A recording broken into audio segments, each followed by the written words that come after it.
I am King James II, King of England. I am a Catholic ruler, so my people despise me, because they are all foolish Protestants, like this foolish daughter of mine. I'm Mary of England. I'm a Protestant, so most of the people in England like me. I'm Farmer Joe. None of us around here really like King James because he's Catholic. We all want that Protestant daughter of hers to take over. Queen Mary should be the ruler. But unfortunately, she's not a queen yet. Death to the king! I'm William the Orange, and I'm Dutch, and also Protestant. And the people of England want me to overthrow King James II and bring Protestant throughout England and relieve them from their pity. We are going to sail over the Bay of Tor, which is near the English Channel, and fight. March! I see you finally found me, William. After one minor clash the last time, I was kind of scathed. But this time, it will not be so lucky. All these people may hate me, and I may be a horrible king, but I love myself. Let's fight! Come at me, William. Don't hurt me! Now that I have taken control over all of England, I want all of England to give me all their power and me to become leader, or else I'm going to pull out my troops and you guys are going to be left unarmed and at the danger of other countries. Together, me and Mary are going to be joint rulers over this country. We want you as leader! This is King William the Orange of Netherlands fleet as he prepares to cross the Tor Bay to invade and persuade England in order to take control. Mr. Record, can you please give our viewers a summary of how King James II of England was overthrown by William the Orange of Netherlands? Why, certainly. So, King James was a Catholic king, and he was not the most beloved king. He was kind of disliked by most of the population due to his religious choice. Most people in England at that time were Protestant, and King James was not. He was Catholic through and through. And yet, fortunately for him, his daughter was Protestant. Otherwise, the people probably would have just killed him and thrown some other family on the throne. But they were kind of just waiting for him to die and his daughter, his heir, to take over the throne. But that, it didn't happen soon enough. So the people brought, a bunch of people on the Council of Parliament brought in William of Orange from all the way in Netherlands to sail over through the Tor Bay into England. And then after a couple small skirmishes, King James, he was a pretty weak-willed king, he surrendered and gave the throne to William of Orange. And William the Orange, he wasn't at that time yet full king. It was still run by a council of parliament.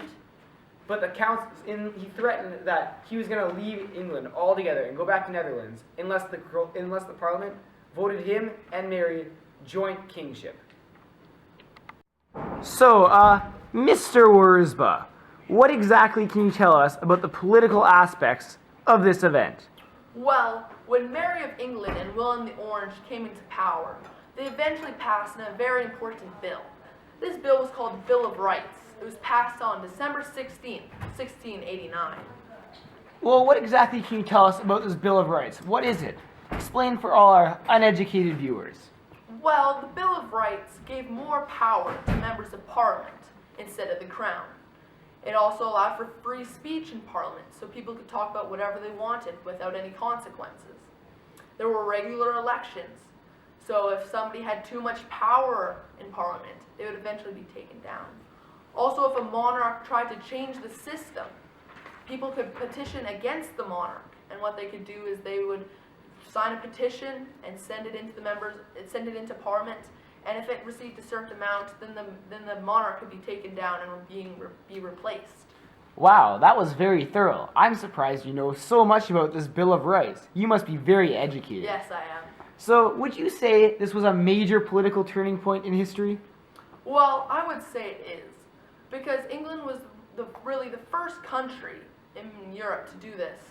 And it shows a change away from the medieval system where the king had all the power and changed it to where the parliament, and it was a more democratic system that could actually be changed and people could vote for and people could give their opinions. Wow, that's some fantastic information. Thanks for sharing, Isaac, in that fantastic interview you just did. Thank you. Mr. Reese, can you please explain to our viewers the religious aspect of this scenario? Well, the only religious part would be that England had a Catholic king, and they didn't like that, so William the Orange replaced the Catholic king because he was Protestant. Thank you. Also, would you really call this conflict a major turning point in the religious aspect in European history? No, I would not say this is a major turning point in European history because most of England was already Protestant. The only thing that changed was that their king went from Catholic to Protestant when William the Orange took over. So you're saying that the Protestant was really just reinforced throughout Europe. Yes, Protestant rights were just reinforced. Thank you. Thank you, Mr. Philippos, for being with us today. Can you please explain to our viewers the social aspect of this conflict? The social aspect of this conflict was that there was a new leader. People were more satisfied with this new leader, therefore there was less criminal activity and vandalism going on. So people were more satisfied with having a Protestant leader over a Catholic leader to rule them. Yes, that's right.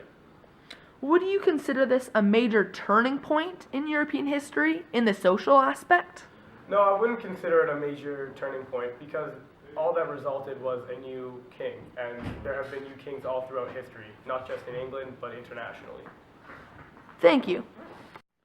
Mr. Record, overall, was the Glorious Revolution a major turning point in European history? I would say no. It is not a major turning point in European history. Politically, maybe, as they had a monarchy, and it would end up changing into a democracy when it was overthrown. They brought in that whole council and elected a new king, but that king, he limited the power of monarchy, making it a fragment of the power it once held. Religiously, it is not a major turning point. It was a Protestant country that just had a Catholic king, and the next king was Protestant. That was happening all over Europe. In Germany, most of them had converted to Protestantism. And then socially, not much really happened. There was a king, and then there was a new king. And that happens all the time in history. Look how many different kings there were everywhere. There's like thousands of them. One new one every day, I bet. Thank you, Mr. Record. So overall, you're saying that overall... Okay, whatever.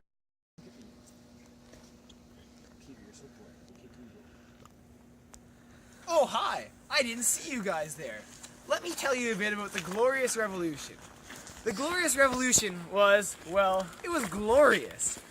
It was one of those few events in history where a conflict was settled and it was almost bloodless. With only a few riots and only 2 minor skirmishes, it's no surprise it got its name as also known as the Bloodless Revolution. It really does hold a very dear spot in my heart.